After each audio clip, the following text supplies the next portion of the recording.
Geldin oğlum. Lik lik, lik lik lik, lik lik Gel. lik lik lik. Herkese yeniden merhabalar. Beni tanımayanlar için ben Hilal İrem Özdemir. Bahçeşehir Üniversitesi Beslenme ve Diyetetik öğrencisiyim. Aynı zamanda İstanbul Üniversitesi'nde Sağlık Kurumları İşletmeciliği okuyorum. Bugün sizlerle konuşmak istediğim konu çok kişinin de müzdarip olduğu duygusal yeme. Peki öncelikle duygusal yeme nedir? Kısa bir özetle anlatalım. Duygusal yeme, insanın olumsuz duygularını bastırmak için aç olmadığı halde gıda tüketmesine verilen addır. Bunu günlük hayatımızda çoğu kişide gözlemleyebiliriz. Yani aslında doğal bir hastalık demeyelim de doğal bir olay haline gelmiş durumda. Günlük hayattan bir örnek vermek gerekirse, gün içinde sıkıldığımız zamanlarda kendimizi bir anda mutfakta bulabiliyoruz. Bir süre sonra alışkanlığa giriyor. Örneğin çevrenizde böyle insanlar çok vardır veya siz de öylesinizdir. Dizi veya film izlerken sürekli olarak yemek yeme veya bir şey içme halinde olan insanlar. Evet, baktığımız zaman başta bu tamamen zararsız gibi gözüküyor ama eğer önüne geçilemezse bu bir süre sonra yeme bozukluğu olarak da karşımıza çıkabilir. Peki duygusal yemeyle nasıl başa çıkabiliriz? Duygusal yemeyle başa çıkabilmenin birinci yolu öncelikle farkında olmak. Farkındalık kazanmak adına insanın öncelikle kendine bazı sorular sorması gerekiyor. Örneğin hangi durumdayken yemeğe yöneliyorum veya nasıl hissettiğim zaman duygusal yeme ihtiyacım artıyor. En önemli adım olan soru işaretlerini açığa çıkardıktan sonra zaten her şey çorap söküğü gibi geliyor. Bunu olarak da düşünebiliriz. Örneğin sigara bağımlısı biri o anda bağımlı olduğunun farkında değil veya bunu kabullenmek istemiyor. Ama sigarayı bırak dediğiniz zaman ben bağımlı değilim, sadece şu anda bırakmak istemiyorum deyip geçiştiriyor.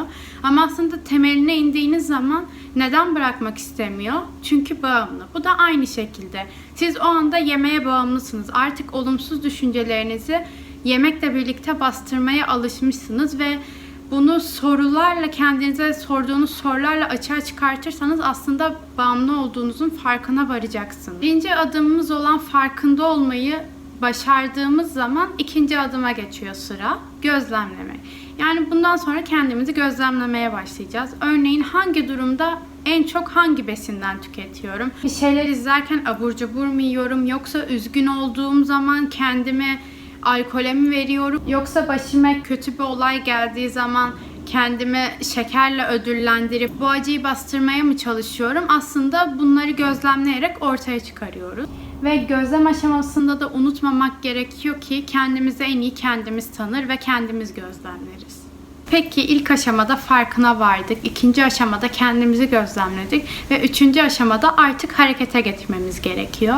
Aslında bana göre bu aşama en zor aşama. Çünkü bir alışkanlığı tamamen bir yerden değiştirmek insanı gerçekten derinden etkileyebiliyor. Ama bunu yavaş bir şekilde yaptığımız zaman bir süre sonra artık o kötü alışkanlığı tamamen geride bıraktığımızı görebiliriz. Peki aç olmadığım halde kendimi yemekten uzak tutmak için ne yapabilirim?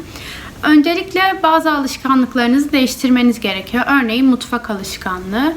Eğer siz markete gittiğiniz zaman bütün dolabınızı abur cuburla veya fast foodla doldurursanız aynı şekilde sıkıldığınız zaman da gidip o dolabı açtığınız zaman karşınıza çıkan şeyi yiyeceksiniz. Aslında psikolojik olarak da onun oradaki varlığını bilmek sizi ona çekecek. Yani şöyle düşünün.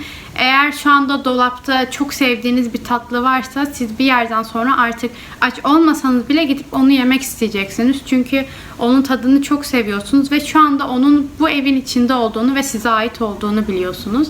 Ama eğer onu direkt evinize sokmazsanız, evinize daha sağlıklı yiyecekler sokarsanız, sıkıldığınız veya gerçekten olumsuz bir durumla karşılaştığınız halde mutfağa gittiğiniz zaman sizi bir abur cubur veya fast food karşılamayacak. Bu yüzden de daha sağlıklı aperatiflere yönelmek sizin alışkanlıklarınızı biraz daha değiştirmeye başlayacak. Unutmayın, sağlıksız yiyecekler ne kadar gözden ırak olursa gönülden de o kadar uzak olur.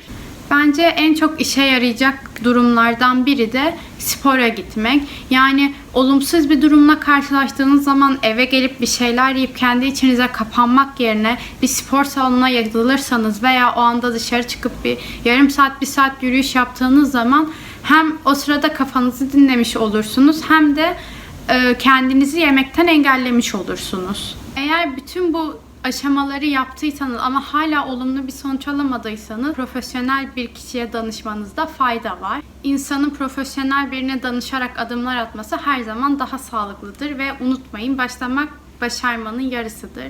Bu yüzden başta başaramasanız da bir süre sonra artık kendinizi başarıya daha yakın bir yerde göreceksiniz ve en son başaracaksınız.